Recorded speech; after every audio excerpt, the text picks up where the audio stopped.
আসসালামু আলাইকুম, আমি বনানী ব্লগার। এই তো আমার আরেকটা নতুন ব্লগ চলে এসেছে। তো এই ব্লগটা একদমই অন্যরকম ছিল। তো হঠাৎ করে আমার নানু বাড়ি থেকে আমার বোন, মামাতো বোন আমার জন্য মুরগি পাঠিয়েছে। এখানে প্রায় 4টা মুরগি পাঠিয়েছে। একটা আনার পথে আর কি রাস্তার মধ্যেই মারা গিয়েছে আর কি, আর 3টা এখানে জীবিত ছিল। তো এই মুরগিগুলো অনেক বড় ছিল, আর এগুলো হলো ব্রাহ্মা মুরগি। তো মুরগিগুলো হয়তো আমার ক্যামেরা একদম ছোট দেখা যাচ্ছিলো, কিন্তু সাইজে এত বড় ছিল।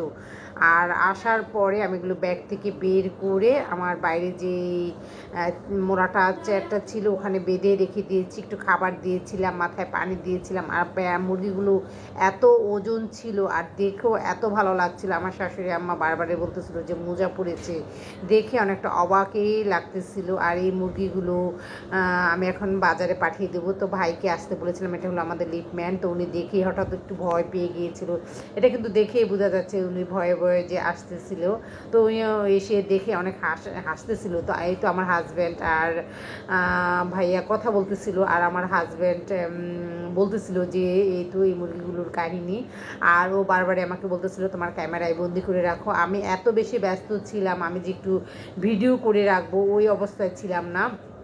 তো মুরগিগুলো নেড়ে চেড়ে দেখতেছিল, এই যাতে এই মুরগিগুলো সবসময় একটু বড় হয়। এগুলো নাকি পারলে প্রায় 10 কেজি ওজনেরও হয় একটা মোরগ। আর 3টা যেহেতু মুরগি ছিল, এগুলো আমি এখন বাজারে পাঠিয়ে দেবো ড্রেসিং করার জন্য। তো আমি আমার বারবার হাজব্যান্ডকে বলেছি চামড়া সহ রেখে দেওয়ার জন্য, কারণ চামড়া সহ মুরগি খেতে আমার কাছে খুবই ভালো লাগে। আর এই তো এগুলো এখন বাজারে নিয়ে যাবে। তো ভাইয়ার সাথে আমি কথা বলতেছিলাম আর একটু খাবার খাওয়ালাম। তো আমার মেয়ে দেখে এত বেশি ভয় পাচ্ছিল মুরগিগুলোকে দেখে, ও বাহিরে একদমই বের হয়নি, রান্নাঘরেই ছিল। আর এই তো এগুলো নিয়ে এখন বাজারে চলে যাবে আর কি, কারণ এখন ছিল দুপুরের পরপর প্রায় 2:30 বাজতেছিল। আর আমার খুব মায়া লাগতেছিল, আমি চেয়েছিলাম মুরগিগুলো পালার জন্য, কিন্তু একদম আমার হাজব্যান্ড রাজি হচ্ছিল না, সে দিবেই না কোনো মতে, কারণ এত বড় খাঁচা আমার কাছে নেই। আর এগুলো শহরের মধ্যে পালতেও খুব কষ্ট হয়। তো তারা নিয়ে গেলে এগুলো, আর আমার মেয়ে নাক বন্ধ করে আছে, কারণ একটু ময়লা হয়েছে তো বাথরুম করেছে। তো ওকে আমি বিকেলের দিকে ঘুম পাড়িয়ে দিয়েছি। ওকে ঘুমে রেখে আমি আমার বাকি কাজগুলো একটু সেরে নেব। ঘুম আসলে কি আমার একটু শান্তি লাগে। তো আমার বোন আসার সময় আমার ভাইয়ের কাছে ডিমও দিয়ে দিয়েছিল, দেশি মুরগির বেশ কিছু ডিম। তো ডিমগুলো আমি একটু ক্লিন করে নিয়েছি। এর মধ্যে মুরগিগুলো বাজার থেকে ড্রেসিং করে নিয়ে এসেছে। আমি চুলার মধ্যে একটু পুড়ে নিচ্ছি, যেহেতু চামড়া সহ ছিল। তো একটু ভালো করে পুড়ে নিলে কি চামড়া সহ মুরগি খেতে কিন্তু বেশ ভালো লাগে। আর এই মুরগিগুলো এত বড় ছিল, 2 হাত দিয়ে তুলতে আমার খুব কষ্ট হচ্ছিল। আর আমি মুরগিগুলো ভালো করে ধুয়ে পরিষ্কার করে এই তো পলিথিন মুড়িয়ে রেখে দিলাম।